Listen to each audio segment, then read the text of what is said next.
merci d'avoir répondu à mon invitation. Merci beaucoup. Et je t'en prie. Alors donc, vous venez de publier un livre qui apparaît là à l'écran et qui rend compte de votre histoire et notamment de votre rencontre avec le Christ et de cette nouvelle vie que vous avez embrassée en devenant catholique.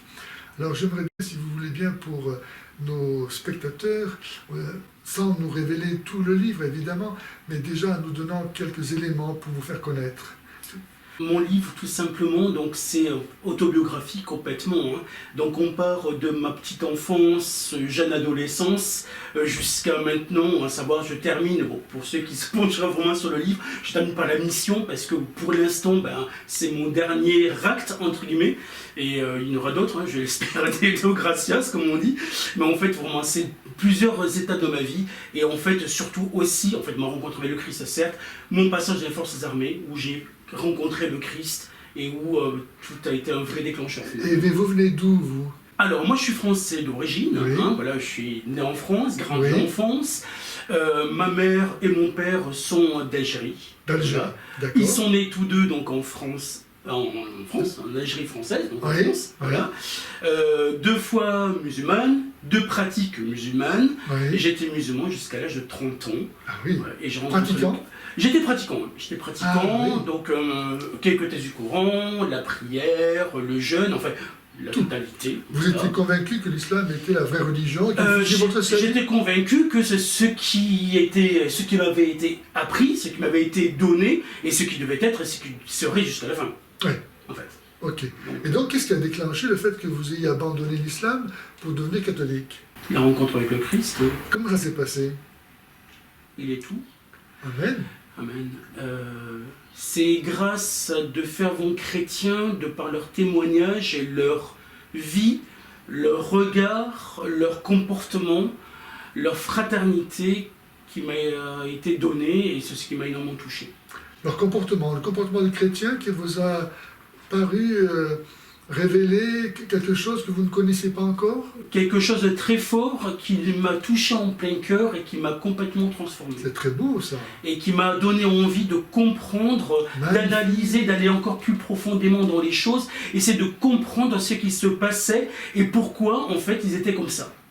Parce qu'eux-mêmes me parlaient du Christ que je ne connaissais pas, je ne savais pas qui c'était, même si j'avais déjà entendu parler de lui, mais jamais montré aussi simplement et aussi joyeusement. Quelque chose de percutant. C'était quoi leur comportement? Comment vous le caractériseriez? Beaucoup de joie et de fraternité et d'accueil, parce que j'ai même bénéficié de cet accueil. Ils ne me connaissaient pas spécialement, ils m'ont accueilli chez eux, dans leur domicile, et ne m'ont pas du tout rejeté ou sinon, entre guillemets, bassiné avec leur foi haute, mais voilà, m'acceptant en tant que personne, mais dans leur façon d'être et dans leur joie qui était vraiment profonde, concrète, réelle, voilà, j'étais accueilli en fait, tout simplement. D'accord. Et donc, en voyant leur comportement, vous vous êtes interrogé sur l'origine de cette différence qu'ils manifestaient. Par recoupement, vous vous êtes dit, s'ils sont comme ça, c'est parce qu'ils étaient catholiques, ils se réfèrent à Jésus, donc qui est Jésus? Il faudrait que moi aussi j'arrive à le connaître, etc. Ouais, c'est ça, parce qu'il me parlait de Jésus que je ne connaissais pas. Il vous parlait de Jésus? Oui, à certains moments, il y avait quelques paroles qui étaient prononcées, et me disant, tiens, de toute façon, même le Christ t'attend. Donc je me rappelle très bien de Glenn qui m'avait dit ça, au moment où j'étais là. Le Christ attend? Le Christ attend, Mousse, parce que le Christ attend. Moi, il va demander. Vous appelez Mousse avant? Moustapha, oui. D'accord. Le Christ t'attend. Je dis, il va m'attendre très longtemps, celui-là, voilà, ce que je disais. Ouais. Parce que vous étiez convaincu qu'il était un prophète périmé après Mahomet. Ah, mais c'était pas possible, en fait, je ne croyais pas du tout. Enfin, je savais pas qui c'était, je voulais pas savoir qui c'était finalement. Vous aviez assez avec Mahomet? Mais en fait, moi j'étais content dans ma foi, en fait, comme je dis toujours, j'étais bien de ma foi. Enfin, mais, il n'y avait pas de problème quand même? Il n'y avait pas des choses dans l'islam qui vous paraissaient un peu contradictoires? Pas trop, mais c'est surtout, et là, a posteriori, après lecture, après connaissance du Christ, c'est vraiment, et on en parlera certainement avec vous, si vous voulez bien, c'est une présence et une proximité que je n'avais pas avant. Avec Dieu. Et sinon, Dans le discours musulman, le récitatif de l'histoire de Mahomet, la descente du Coran, tout ça, il n'y avait pas quelque chose qui vous laissait entendre que ça tournait pas rond? Non, en fait, je trouvais ça un petit peu creux par moment, en fait, voilà, et je disais, bon, ça avait l'air un petit peu, comment dire, construit. Et par moment, je me disais, mais ça fait bizarre, enfin voilà, et j'avais souvent cette réaction-là, quoi. Ouais. Dire, putain, mais vous l'acceptiez parce que c'était Dieu qui le demandait, puis voilà. Parce que, en fait, ça m'a été donné, et voilà, c'était comme ça, en fait. Voilà. Je me posais pas de réelles questions, finalement. Ouais.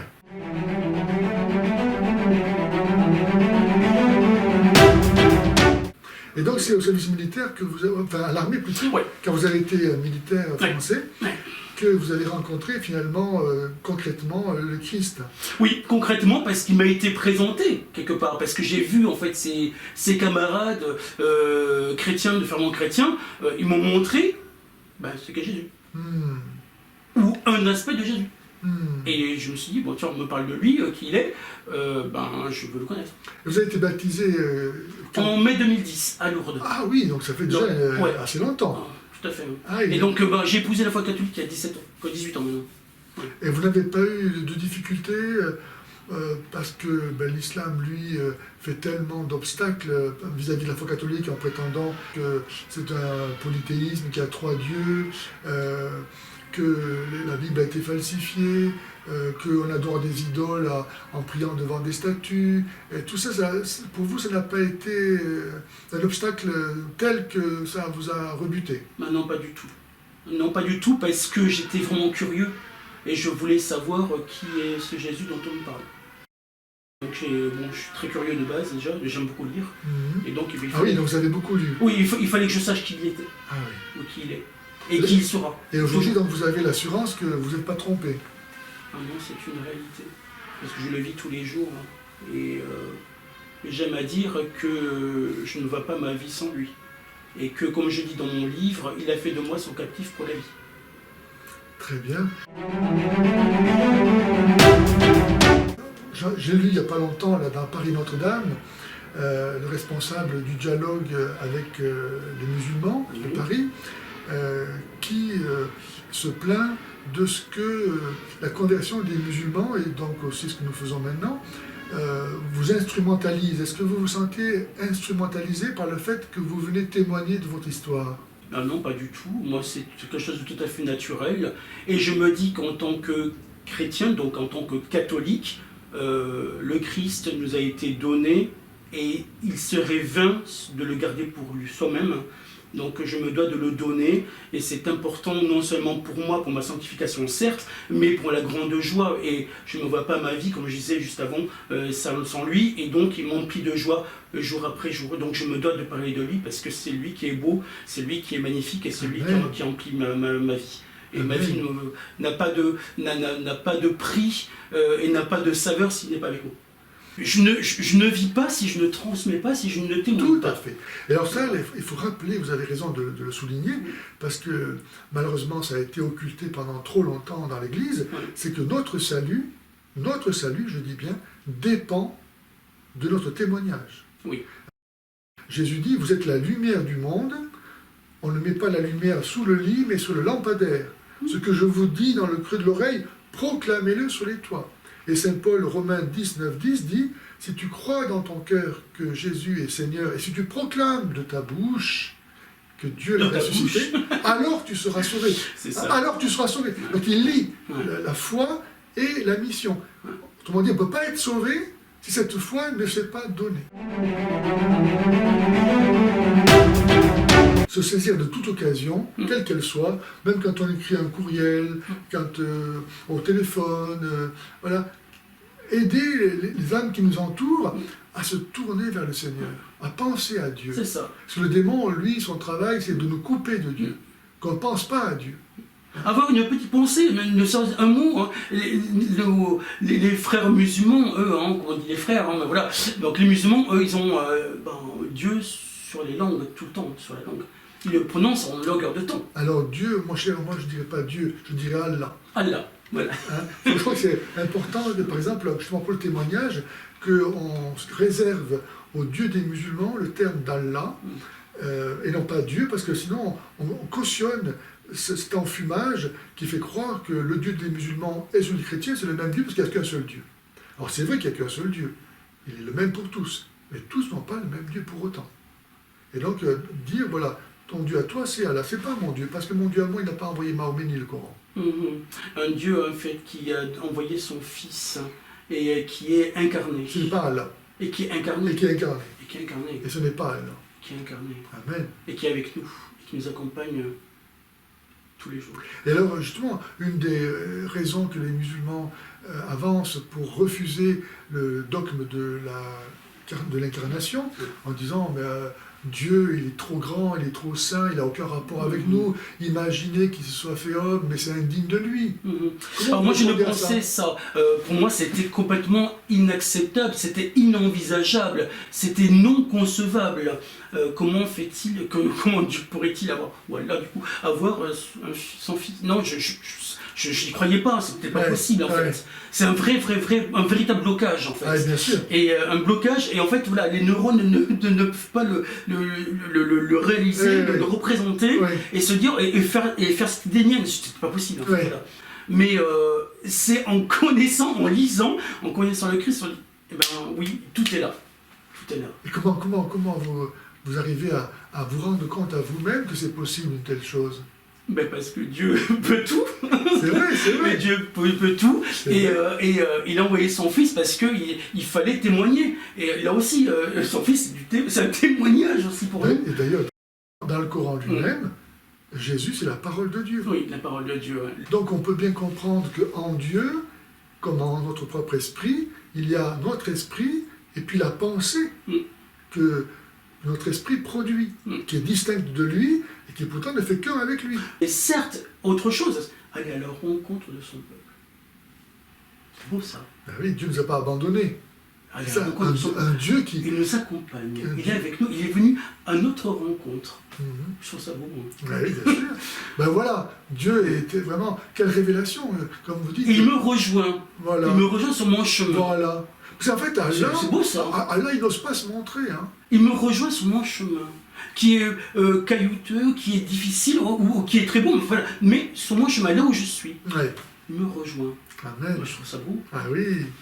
Là, on peut l'aimer, parce qu'il nous montre la preuve de son amour. Je pense à Jésus, qui nous dit qu'il est le bon berger, qui abandonne les 99 brebis dans le parc, et qui n'hésite pas à aller dans les ronces et les épines chercher sa pauvre brebis égarée, et lorsqu'il l'a retrouvée, dit-il, il la met sur ses épaules, et puis, tout joyeux, il convoque ses amis et ses voisins en disant « Réjouissez-vous avec moi, car ma brebis qui était perdue, je l'ai retrouvée. » Autrement dit, il en fait un trophée, il la montre à tout le monde.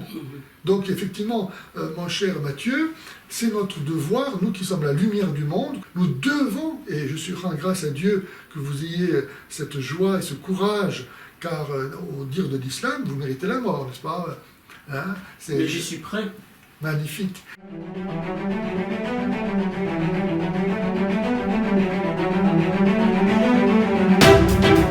Donc je suis content que vous acceptiez de témoigner et d'être un trophée pour qu'à travers vous, toutes les âmes qui sont prisonnières de l'islam puissent voir votre joie, votre certitude, votre amour pour Dieu, pour le Messie et pour eux-mêmes, à qui vous voulez communiquer ce que vous avez reçu.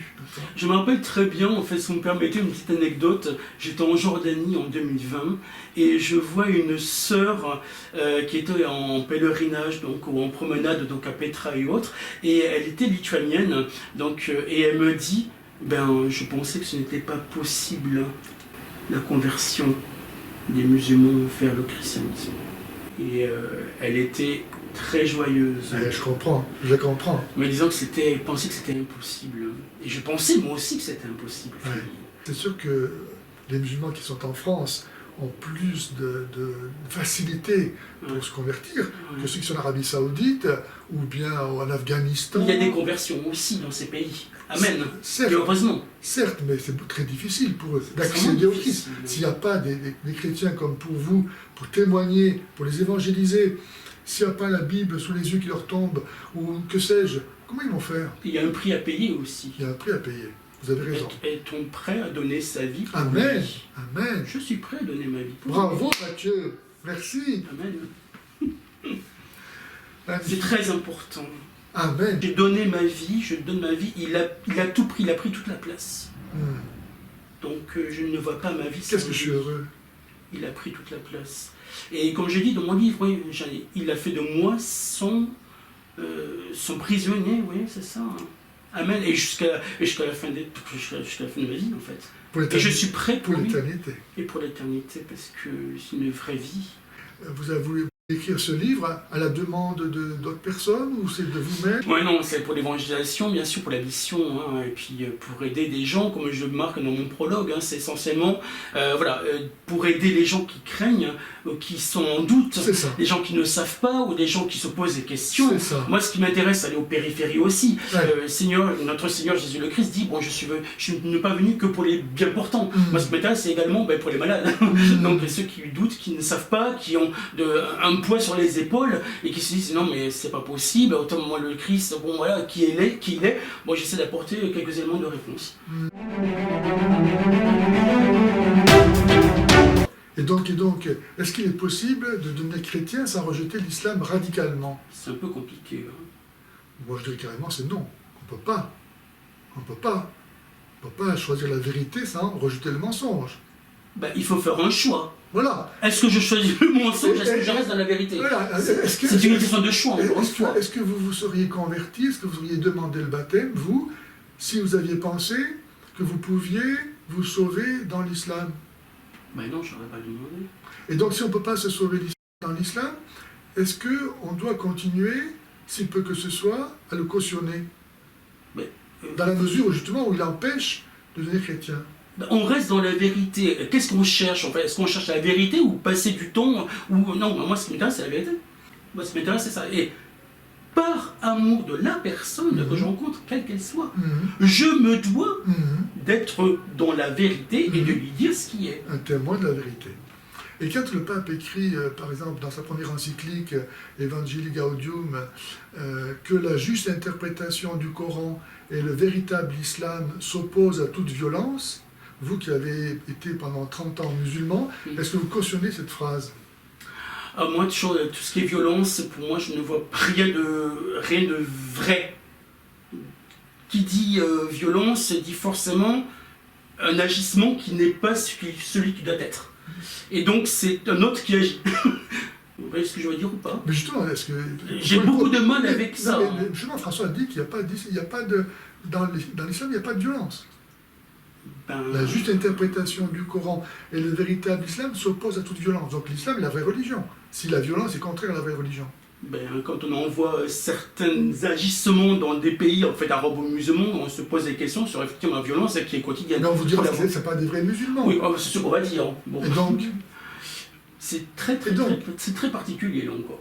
Ben non, parce que c'est tout simple. Ces gens-là, en fait, ils cherchent simplement à mettre en pratique le comportement de Mahomet et celui qui est demandé dans le Coran. C'est pas compliqué. Oui ou non? Pour le commun des mortels, ça l'est. N'oublions pas. Non, c'est pas compliqué. Daesh, dans tout ce qu'il a fait, il pouvait s'autoriser de toutes les sources musulmanes.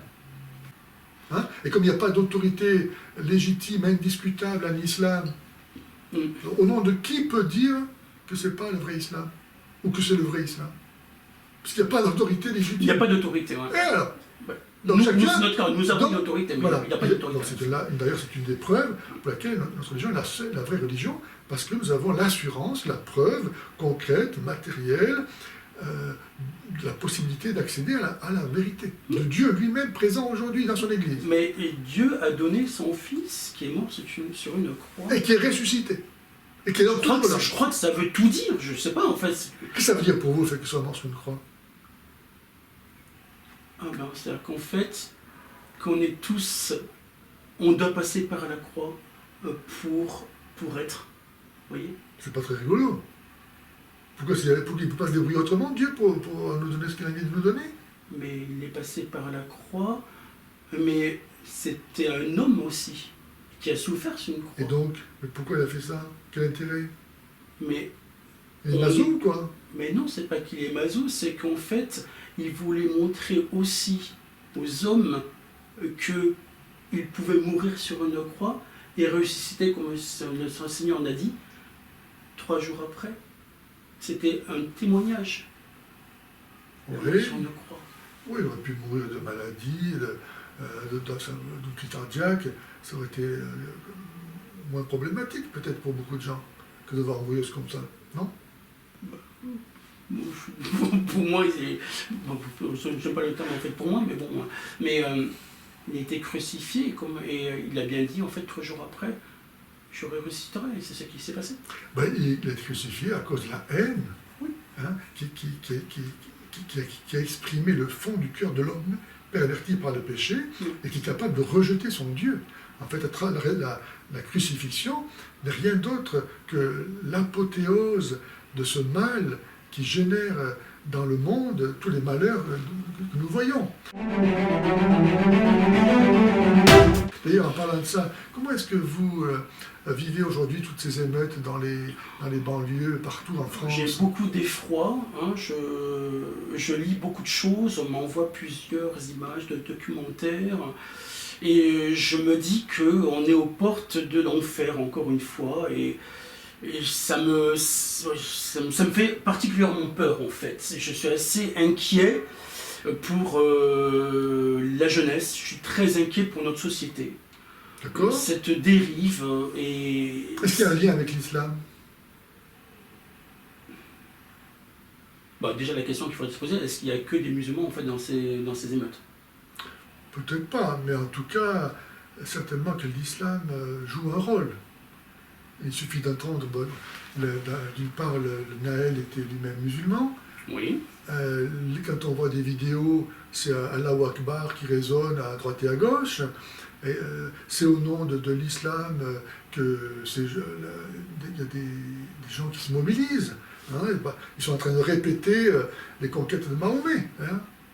Mais il y a également en fait d'autres éléments, parce qu'on parle quand même aussi d'immigration. Voilà. L'immigration, elle est réelle. Bon, il suffit de voir comment ça se passe. Bon, on n'est pas aveugle, on sait comment ça se passe. Il y a aussi, hein, bon, après, différents éléments sociaux, hein, bon, de la violence certes, mais la précarité.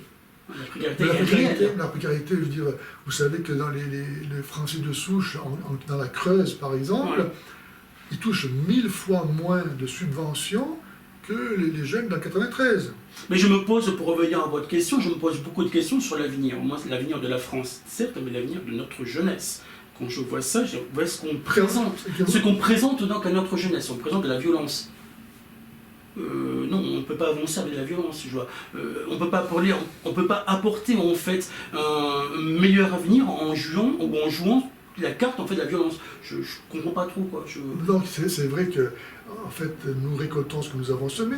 L'État depuis des décennies apprend à tous ces enfants nés de l'immigration que la France est haïssable, qu'elle a exploité leurs parents, qu'elle a été injuste et que sais-je. Donc comment est-ce qu'ils pourraient eux-mêmes aimer la France qui ne s'aime pas elle-même, n'est-ce pas? Ben, en fait, on ne suit que ceux qu'on nous a donnés.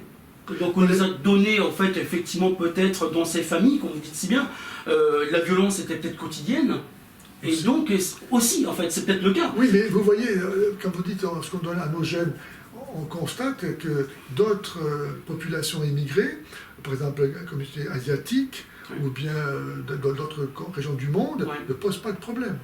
Oui, mais je pense que aussi ces jeunes-là sont habitués à vivre dans un monde de violence et la violence devient en fait un acte quotidien, en fait, quelque chose de tout à fait naturel finalement. Donc ils sont habitués à vivre, comme vous dites, dans un climat de violence. Oui. Et d'où leur vient cette culture de la violence, sinon de l'islam? Ben dans ces familles-là, c'est vrai qu'effectivement on peut la mettre. Évidemment, puisque tous les non-musulmans sont objets de haine. Hein, Sourate 60, verset 4, entre nous et vous, c'est l'inimitié et la haine à jamais jusqu'à ce que vous soyez musulmans. Mahomet est le modèle de tous les musulmans. Or, Mahomet a fait la guerre aux koufars, aux mécréants. Il a été envoyé par Allah pour imposer la charia. Donc, si on est sincère avec sa culture, avec ses traditions, si on ne remet pas en question, comme vous avez été capable de le faire, ce que vous avez reçu, votre devoir, votre mission, c'est de prendre les moyens là, qui sont les vôtres pour faire comme Mahomet. Et là, je vois également quelque chose, en fait, dans ces émeutes-là, hein, cette crise civilisationnelle qu'on nous présente, on en est plus ou moins témoin, mais là, voilà, ce qu'on voit ces derniers jours nous montre qu'il y a effectivement un fossé. Il se passe quelque chose. Donc, moi, ce que j'espère, encore une fois, c'est que ça puisse donner, effectivement, à la population française de se dire, il y a peut-être quelque chose qui ne va pas. Donc, peut-être une réaction. Et ce que j'espère, qu'il y aurait une réaction du peuple français. Mais ça serait... et se dire, non, là, on fait fausse route. Il est temps de réagir. Il est temps d'agir. Cette crise, elle ne date pas d'hier. Et là, on en voit des témoignages. Vous savez, la crise, elle vient de ce que la France a apostasié. Le Christ, avec la Révolution française, hein, elle a rejeté la royauté du Christ pour mettre à la place l'homme sans Dieu. Si le Christ n'est pas au centre, tout capote. Alors imaginez que la France se mette à reprendre ce qu'elle a abandonné, ce qu'elle a rejeté, ça paraît impensable. D'autant plus que si l'Église lui dit que l'islam est une bonne religion voulue par Dieu, comment est-ce que le pouvoir politique pourrait-il trouver des raisons de dire nous devons aujourd'hui, pour être fidèles à ce que nous sommes et vivre en paix sous la loi du Christ, on ne peut pas trouver de loi plus belle que la sienne, aimez-vous les uns les autres comme je vous ai aimé, c'est le commandement du Christ. Donc rejeter le Christ, c'est rejeter la source même de la paix civile, du bonheur sur terre. Donc comment est-ce que le pouvoir civil pourrait-il changer complètement son orientation sans rejeter tout ce qu'il a adoré jusqu'à présent, c'est-à-dire cette pseudo-liberté sans vérité, une vie sans Dieu, une morale à la carte, etc. Et sans condamner l'islam. Parce que l'islam, l'histoire nous le montre, hein, partout il s'impose, il impose sa loi.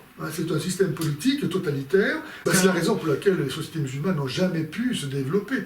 C'est un vrai frein. Voilà, on vit sous la peur, on vit paralysé par des pratiques aussi absurdes qu'inhumaines. Imaginez, ne pas manger, ne pas boire en plein cagnard, travailler quand même, c'est complètement dingue. Bon, tout ça parce que soi-disant Allah l'aurait voulu. Donc, on ne peut pas imaginer l'avenir de l'Europe sans rejeter l'islam.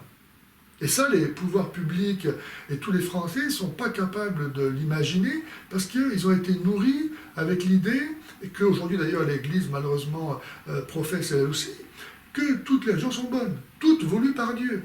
Or, nos pères ont repoussé l'islam en 732 à Poitiers avec Charles Martel, ça l'a décru à continuer en Espagne jusqu'au XVe siècle. Donc, les Espagnols, ils ont mis 8 siècles avant de se débarrasser de l'islam. Et c'est parce que la France catholique et l'Espagne, avec ce qu'ils avaient de catholique, ont repoussé l'islam, que l'Europe, et nous avons aussi à l'Est, avec en Autriche, n'est-ce pas, avec les Hongrois et les Polonais, qui ont fait la même chose. Et ça a permis le développement de l'Europe. Si on n'avait pas fait ça, si on n'avait pas repoussé l'islam, l'Europe serait comme ce qu'est aujourd'hui le Yémen ou tant d'autres pays musulmans, c'est-à-dire sous-développés, complètement abrutis, voilà, avec des lois qui renient le Christ en fait. Hein. C'est du judaïsme remis à la sauce universaliste, avec la lapidation des femmes adultères, avec la circoncision, les tabous alimentaires, pas manger de cochon, rentrer d'eau chaude avec le pied gauche, etc. Les trucs, voilà, c'est ça qui... Mais même au-delà de ça, qu'en est-il de la vie éternelle? Ah ben, a fortiori. On a Jésus et on a la vie éternelle. A fortiori. C'est pas beau ça? On a la vie éternelle. Amen.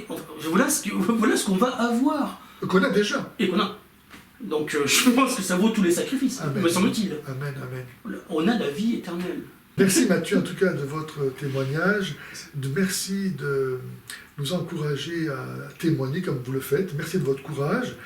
Et puis merci pour ce livre que vous avez écrit et j'espère que vous aurez beaucoup de lecteurs. Amen. Merci. Merci beaucoup.